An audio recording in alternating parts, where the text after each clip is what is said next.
Ladies and gentlemen, the man we welcome to the stage doesn't just speak because he wants to. He speaks because he was called to. Receiving life's messages is part of who he is, and spreading them is what he's meant to do. Without further ado, Wayne Looney.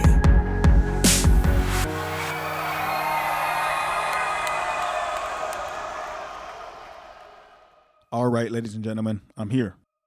I'm here now. And as always, I want to thank you for choosing to be here with me. Today, I'm very, very excited to speak to you. I have a very important topic and a very exciting topic that I believe a lot of people want to hear and a lot of people need to understand, and that's childhood. Today, I'm going to be speaking about what role our childhood plays in our adulthood and how, looking back on our childhood, we can see the things that we either didn't get or did get and how they have played a role in who we became as adults. When we talk about our childhood, or if we look back on our childhood, I think the biggest thing for us to understand about it is that it did play a role in who we became as an adult. And almost everything we learned and who we became and what we thought was right was taught by our parents. And I think the biggest thing for us to understand is our parents were human beings. Our parents were people. And they weren't perfect. So a lot of times what our parents handed down to us was handed down to them by their parent. And this is how behaviors get handed down from generation to generation. People take what they learn from their parents and they teach it to their kids, and then their kids teach it to their kids. But I think the important thing for us to understand is that we have to actually look at some of that stuff. We have to look at it as parents, as adults, and say, you know what? Was that right? Or is that the right way to be? And it may have been the right way for your parents to be taught. It may have been the right way for your parents to teach you, but it may not be the right way for you to teach your kids. And it may not be the right way. Some of the things and the values and the morals and some of the things that we learned growing up may not be right for our life now. And if we don't take a look at our childhood and we don't look at that, then we could be stopping ourselves from growing past things because we're still holding on to childhood values that no longer serve us. I think the biggest thing for us to understand is that most of our parents did the best that they could. And even if you didn't have both parents in the household, I believe that each parent did the best that they could. However, if there was something that your parent didn't understand, or they never looked back at their childhood and asked themselves, is this right to teach my kid? They could have been, for lack of a better term, an autopilot. They could have been an autopilot and they could have just believed everything that they were taught was right to teach you. The biggest thing to understand is that each kid is different. I realized that with just recently having my third child, that each kid is different. And how you teach kids and what type of activities they get involved with and what type of things you do with that kid and what they're going to be passionate about is always different with each child. And as a parent, you got to be able to look at that and say, okay, how can I spark passion in this kid? How can I spark passion in this kid? What can I do as a parent to help make sure each one of my kids reaches their full potential? I would say that not every parent does that. It's not saying that they didn't do their best. However, they didn't look at it that way. And kids respond to things in different ways, right?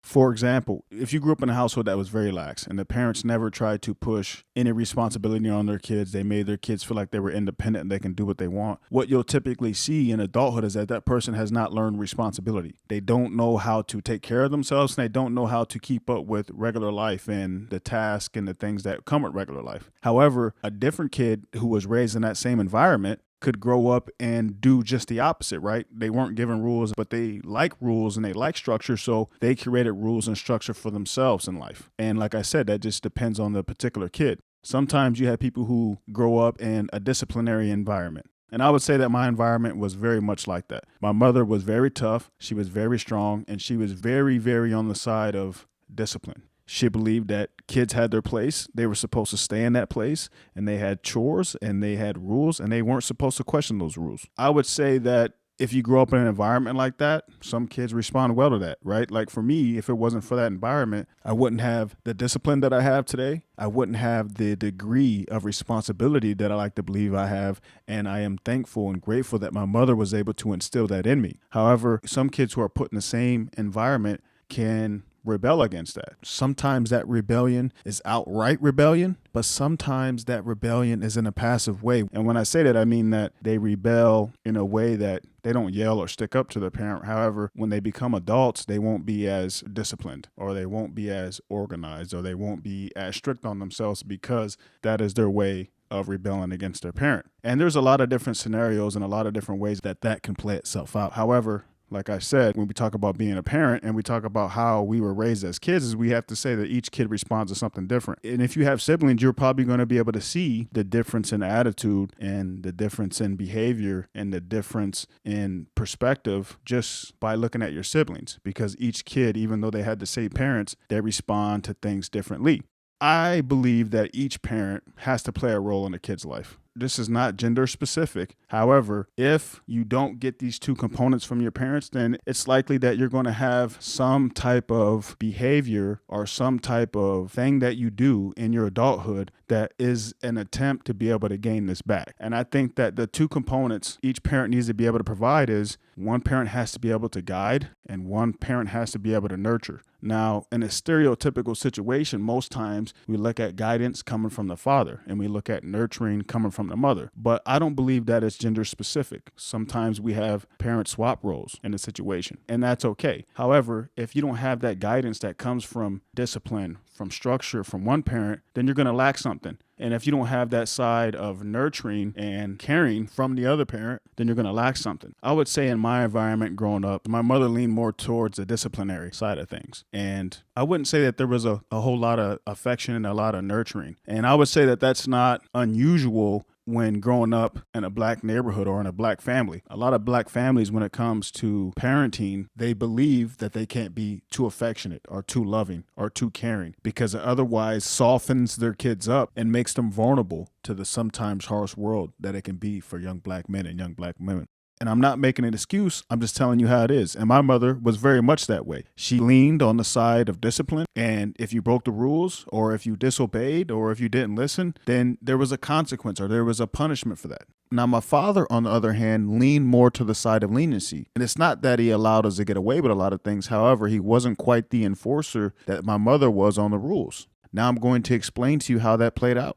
Throughout my childhood, I would say for the most part, I had both parents at home. My mother stayed at home and took care of us 5 children, while my father is the one who supported us. Now, the way that my father supported us was, I would say, a little bit unconventional. However, it wasn't much different from the way that a lot of other fathers supported their family in the neighborhood that I grew up in. And that was that my father sold drugs for a living. Throughout my entire childhood, I never saw my father get up and go to work. Never saw my father put on a hard hat and work boots. I never saw my father put on a dress shirt, slacks, and a tie to head off to work. Now, this wasn't something that was explained to me. It was just something that I knew. It was something that I understood. And it was something that me and my father were able to discuss later on in my life. Now, how that looked as a kid is it seemed like my dad always had people over. It seemed like there was always someone visiting. It seemed like my dad always had somewhere to be or was always doing something. Now, as a kid, I remember growing up with my 3 sisters and my brother, and I remember there were times where my brother and I might be in the backyard playing basketball, and we would ask my dad to play with us, and it seemed like he always had some place to be, or he was always doing something else. I believe my brother and I both felt like we were never quite important enough to capture our dad's attention. And it was because of the lifestyle that he lived and because of the fact that he was always on the move or always doing something. I believe we felt like that a lot of our childhood. And my sisters also felt like that. Well, let me explain to you how that played itself out when I became an adult. Because I didn't get the attention that I felt like I was looking for from my father. And you can see this as well with kids where their dad might have been absent. Maybe they weren't in the home at all. Maybe they were in the home and they left, or maybe they lost their parent or their father at a young age. And what you see in situations like that is, as an adult, or at least in my experience, as an adult and growing up as a teenager, I felt like I was always seeking the attention that I didn't get from my dad from other men. And how I mean that is, I felt like I was always trying to prove myself to other men. When I was in a situation with a group of men, I always wanted to be the toughest. I always wanted to be the one who was willing to do the things that no one else would do. And that got me in a lot of trouble growing up. That got me in a lot of fights. That got me into a lot of things that I otherwise wouldn't have done if I had received that attention from my father. But we'll never know that. I can only tell you from my experience and how things went for me. And like I said, that played a big role in my life. And it led me to do a lot of things that were outside of what I really wanted to do or outside of my character because I was trying so hard to get the attention of other men. And it wasn't until I noticed that, and it wasn't until I looked closely at that I realized, wow, I'm trying to make up for the attention I didn't get from my father by trying to gain the attention or the respect of other men. And that is common in a lot of situations, especially with young men, is that they may gear or move more towards that type of attitude. And you can see kids get involved with gangs. You can see kids go and get in trouble. There's a host of things that when you're not receiving the attention from your father that you can otherwise move towards in an attempt to gain that attention. You see it with young women where the biggest thing people say is that they have daddy issues because they're seeking attention from men, not because they're quality men or not because they think that this man can provide the lifestyle that they seek or that they see their lives looking like. They just want that man because that man's willing to give them attention. And that's their way of trying to make up for the attention that they never received from their father. And it wasn't until I looked at that and really studied it and really understood it and started to see some of the patterns in my own life that I was able to say, you know what? You don't need to spend your life trying to impress or gain the respect of other men. Once I realized this, I then had to go back to my younger self and put myself back in those shoes and say, you know what? You really were just hurt that you didn't receive the attention that you were looking for from your father. And that's why some of these behaviors are manifesting themselves in your adult life. And I had to go back and really feel the emotions and really grieve that and really be hurt by that in order for me to move on from some of the behaviors that were impacting me as an adult. And that was the biggest thing for me to be able to move on, was that forgiveness and that understanding that he was a human being. And before he passed a couple of years ago, I would say that he made a great effort to build a relationship and to repair our relationship. And before he passed away, I would say that our relationship was exactly what I would have expected or what I would have wanted from my father later on in my life. And I'm very grateful for that. And I don't blame him because I know that he did his best. I'm just looking at it in a very factual way and just telling you what happened. I know that he's looking down on me and that he's proud, and may he rest in love. Going back to my mother, like I said, she was very disciplined. She's very leaned on the side of being a disciplinarian, and she wasn't that affectionate. She wasn't that nurturing. If you cried, most times in situations, a boy's not supposed to cry, a man's not supposed to cry. So if you showed any type of emotions or feelings, then you were likely going to be ridiculed for that. And it was your job to nurture and take care of yourself. Well, what that turned into for me as an adult was that it was very hard, especially in relationships, for me to receive affection. It was very difficult for me to be touchy-lovey in relationships, and it was really difficult for me to be nurtured, right? If my partner wanted to nurture me, I felt like it was my responsibility. And it also made me neglect and push away my feelings because I felt like having feelings or having emotions was wrong. And I know a lot of men struggle with this if they've never received that, so to say, green light by being nurtured when they had feelings or being felt like it was okay to cry. It wasn't until I looked at that, and it wasn't until I looked at it closely, that I said, you know what? My mother did the best she could.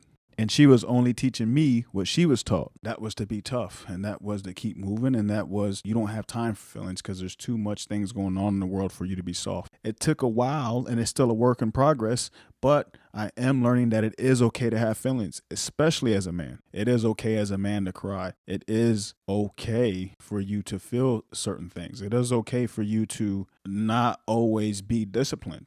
It played another role in my life where I have been disciplined, and I would say discipline is a strong suit of mine. However, I used to beat myself up a lot. When you don't have that nurturing and that caring side added to the discipline, what it causes and what it caused in my life was I felt like I always needed to be disciplined. I felt like I always needed to be able to do everything, not have emotions, and I had no excuse or no reason to ever not do those things. And that's not the reality, right? Life happens, and sometimes we don't have an excuse, but we have a reason why we can't do things. And that can be because we're overtired. That can be because we have a lot of other stuff going on, or that just could be because we're trying to put too much on our plate.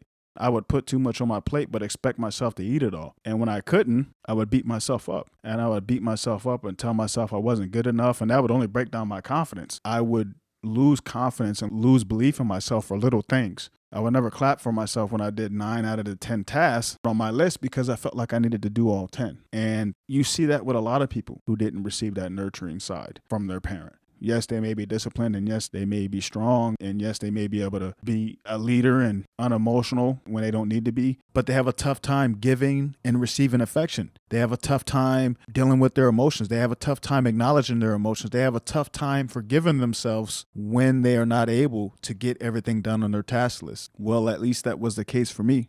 And it wasn't until I looked at that I was able to see, you know what? I know my mom did the best that she could. However, as an adult, I had to look back and say, you know what? What was I missing there? And I was missing that affection piece. And I was missing that nurturing piece. And I had to look back on it and grieve it. I had to look back and say, you know what? It's okay that you didn't receive that. You're just hurt by that. but doesn't mean you need to try to make up for that in other ways. And doesn't mean that you can't change that behavior now.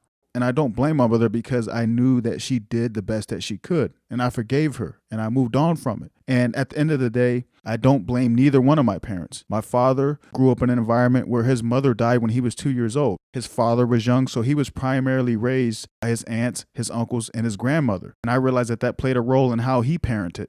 Looking at my mom, she grew up in an environment where she was the second youngest of 7 siblings, where she had to fight, where she had to be non-emotional, where she had to take care of herself and help take care of her younger sister. That shaped who she became as a parent to us. And at the very end of the day, both of my parents were 16 when I was born. And that in itself comes with its own set of challenges when it comes to parenting. And that's something that I learned firsthand when I had my first kid at age 16. Looking back at all of this really helped me understand why my parents parented my siblings and I the way that they did. And it allowed me to take control of my adult life. It allowed me to look at behaviors and say, you know what? I don't need this. I don't need this anymore. It served me at one point, but it doesn't serve me now. So as an adult, I can let go of this stuff. I can create my own values and I can create my own morals and I can teach my kids in a way that I feel like is going to help them. And that's what looking back on my childhood provided me. It provided me that power to change my life because we can't go back and change the past.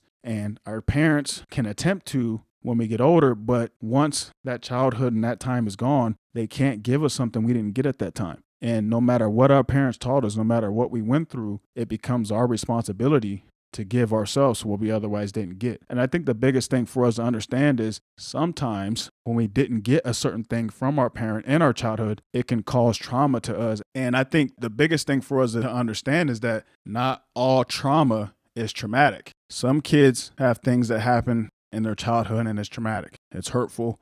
And it takes them a long time and a lot of years and a lot of inner work to move past that trauma. But sometimes as kids, especially if we're sensitive like I was and like I am, that it can be the small things that we didn't get that can cause trauma in our lives. And that can manifest itself and show itself in many ways. However, if we don't believe that and we don't look at that, then we'll never understand it. And there'll be behaviors in our life that we never quite comprehend because we never look back far enough to see where they stem from. I'm encouraging everyone to do that.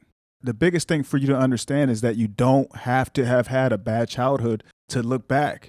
I didn't have a bad childhood. I actually had a positive and a good childhood. And I got a lot of opportunities in my childhood that other kids in my neighborhood didn't get. However, you can still look back at your childhood and you can still see some things that you can learn from. And maybe there's some behaviors that you learned or that you gained in your childhood that aren't benefiting you now. And that doesn't make your parents bad people. That doesn't mean that they weren't good parents. It just means that there were certain things that they didn't give you. And that may be because they never got it in their childhood.